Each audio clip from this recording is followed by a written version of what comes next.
Assalamualaikum dan salam sejahtera. Semasa tujuh anda bersama saya, Syuhaida Arifin. Orang ramai diminta untuk tidak mempercayai kabar angin berhubung dakwaan ia akan menjadi sasaran serangan pengganas militan IS menjelang sambutan Thaipusat minggu depan. Bagaimanapun, bagi memastikan keselamatan di tahap maksimum, jumlah anggota polis dari pelbagai unit akan ditambah ke 3,000 hingga 4,000 anggota berbanding 2,000 anggota tahun lalu.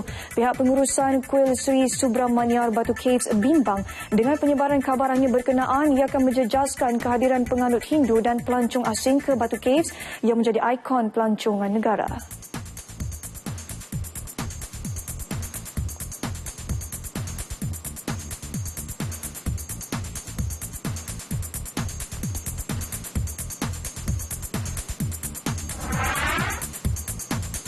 Perdana Menteri Datuk Seri Najib Tun Razak hari ini mempengerusikan mesyuarat Majlis Keselamatan Negara MKN bagi membincangkan segala langkah keselamatan yang telah diambil serta perkembangan terkini termasuk kejadian keganasan di Jakarta minggu lepas. Susulan serangan pengganas khususnya kumpulan Daesh di beberapa bandar besar dunia, kerajaan telah mengarahkan agensi-agensi keselamatan negara untuk meningkatkan usaha menangani kemungkinan ancaman keganasan di negara ini. Beberapa negeri juga telah memulakan langkah kawalan keselamatan termasuk di Kuching, Sarawak. Namun hasil risikan polis bandar itu tidak menerima mana-mana ancaman setakat ini.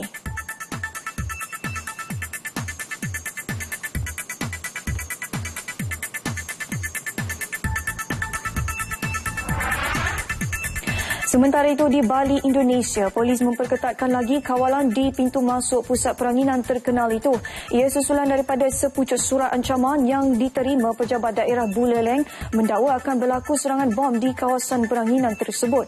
Menurut Ketua Polis Bali, Sugeng Proyanti, polis bagaimanapun masih menjalankan siasatan untuk mencari pengirim surat tersebut. Selain pintu masuk ke Bali, pasukan keselamatan turut ditempatkan di pusat-pusat membeli belah, hotel, restoran, kawasan hiburan dan pejabat-pejabat wakil negara asing.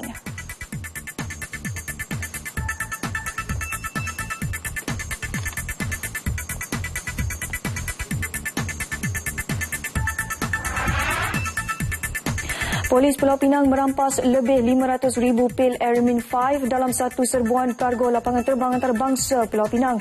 Ketua Jabatan Siasatan Jenayah Narkotik Pulau Pinang, Superintendent Guang Bengkang berkata, kesemua pil dirampas dalam 10 kotak yang diisytihar mengandungi beg tangan dikirim dari luar negara melalui KLIA pada 12 Januari lepas sebelum tiba di Pulau Pinang.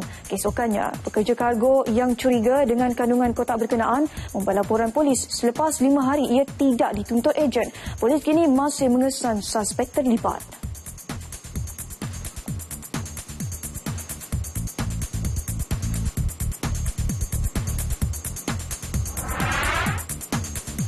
Adik-beradik lelaki antara 3 tertuduh yang didakwa di Mahkamah Magistrate Seremban 2 hari ini atas tuduhan menyembunyikan kelahiran seorang bayi dengan menanam mayatnya. Kedua-duanya mengaku bersalah, seorang lagi minta dibicarakan. Tertuduh pertama Muhammad Faiz Muhammad Fauzi 25 dan tertuduh ketiga Muhammad Fazul Muhammad Fuzi 21 tahun dituduh bersama-sama menanam mayat bayi lelaki yang sudah meninggal dunia di dalam sebuah lubang di tepi rumahnya di Dangi, Kuala Pilah.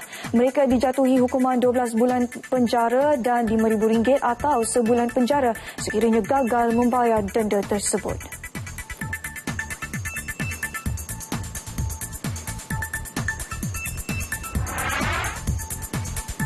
Kementerian Perumahan dan Kerajaan Tempatan sedang mengenal pasti syarikat-syarikat yang terlibat dalam pelombongan boksit di Kuantan bagi melancarkan kerja-kerja pembersihan kawasan itu. Menterinya Dato' Abdul Rahman Dahlan meminta agar penduduk-penduduk di Kuantan bersabar sementara kerja-kerja pembersihan dilakukan secara keseluruhan. Jabatan Bomba dan Penyelamat Malaysia JBPM dan Alam Flora yang dibantu agensi-agensi lain sedang melakukan kerja-kerja pembersihan kesan daripada boksit di Kuantan sejak Sabtu. Kerja-kerja pembersihan itu dijangka mengambil masa sebulan. Sekian semasa 7, ikuti berita lanjut menerusi Nasional 8 sejam dari sekarang. Saya Syuhaida Arifin. Assalamualaikum dan salam sati sejiwa.